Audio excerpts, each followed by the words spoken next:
Janshakti news 18 सामान्य जनतेचा बुलंद आवाज। जमिनीबाबत कोणावरही अन्याय होणार नाही। युवा नेते उत्तम पाटील।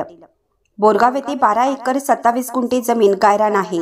त्यापैकी 1 एकर 30 गुंठ्यामध्ये मुस्लिम समाजाचे कब्रस्तान आहे, तर उर्वरित जागेत इंदिरा नगर आणि आरके नगर मध्ये 200 पैकी अधिक कुटुंबे वास्तव्यास आहेत। काहींनी अफवा पसरवल्याने गोंधळ निर्माण झाला आहे। त्यामुळे मुस्लिम समाजास लाभार्थी नागरिकांनी घाबरून जाऊ नये। कोणावरही अन्याय होणार नाही त्याची काळजी घेतली आहे। पालकमंत्री सतीश जारकिहोळी व इतर मंत्री महोदयांशी याबाबत चर्चा केली आहे। त्यामुळे कोणावरही अन्याय होऊ देणार नाही। 2 दिवसात पूर्वीप्रमाणे मालमत्ता धारक राहणार असल्याचे सहकार रत्न उत्तम पाटील यांनी सांगितलं। याबाबत बुधवारी सकाळी तहसीलदार MN बळीकर यांना लाभार्थी व ग्रामस्थांतर्फे उत्तम पाटील, पट्टण पंचायत अध्यक्ष पिंटू कांबळे, उपाध्यक्षा भारती वसवाडे, नगरसेवक अभयकुमार मगदुम व मान्यवरांच्या हस्ते निवेदन देण्यात आलं। त्यावेळी उत्तम पाटील बोलत होते।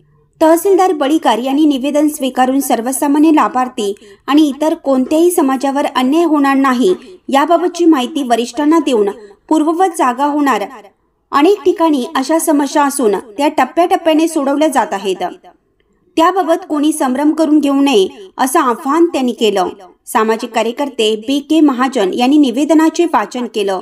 यावेळी नगरसेवक दिगंबर कांबळे, तुळशीदास वसवाडे, सुवर्ण सोभाने, वर्षा मनगुत्ते, जावेद मकानदार, प्रदीप माळी, रोहित पाटील, संगीता शिंगे, अश्विनी पवार, माणिक कुंभार, गिरिजा वटारे, शोभा हावले, रुक्साना अपराज, पट्टण पंचायत आयुक्त स्वानंद तोडकर यांच्यासह नगरसेवक व नागरिक उपस्थित होते।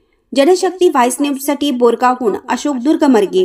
सगळ्यांच्या मनात भीती बसलेली आहे। सगळ्यांना आता संभ्रम अवस्थेत आहेत। तुम्ही सगळेजण आपल्या जागेवरती दुसऱ्यांचं नाव लागले हे मनामध्ये सगळ्यांच्या, आणि ते सत्य आहे। परंतु ते सगळं कशा प्रकारे झालंय, काय झालंय, कोणी घाबरून जायचं कामा नाही।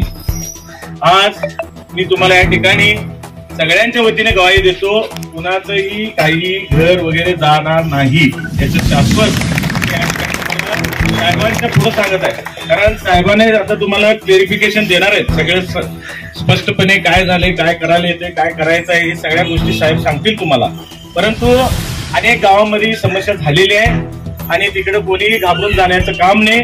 आपली जी जागा आहे आपल्या ताब्यातच राहणार आहे, आपली घरे आपल्या नावावरच राहणार आहेत। ते सगळं कोणी आता म्हणजे संभ्रम अवस्थेत न राहता, जरा सगळीकडे परिस्थिती झाली होती तसं, परंतु या राज्याचे मुख्यमंत्री सिद्धरामय्या साहेब असतील, आपल्या जिल्ह्याचे पालकमंत्री आदरणीय सतीश जारकिहोळी असतील, या सगळ्यांच्या निदर्शनास आणून काल पालकमंत्री सतीश जारकिहोळींच्या बोलल्यानंतर साहेबांनीच तहसीलदार साहेबांना जाऊन ज्या लोकांच्या मनामध्ये संभ्रम अवस्था निर्माण झालेली आहे ती दूर करा आणि कोणी घाबरू न जाता आपण आपल्या सगळ्या आपली घरं आपल्या नावानंच राहणार, यात कोणी शंका बाळगू नका।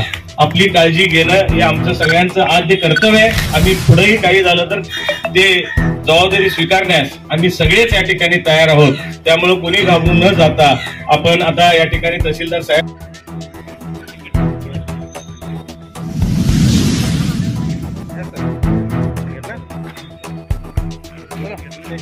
ताज्या बातम्यांसाठी जनशक्ती व्हाइस न्यूज या चॅनलला सबस्क्राइब करा, बेल आयकॉनवर क्लिक करा आणि हा व्हिडिओ सर्व सोशल मीडिया साइटवर शेअर करा।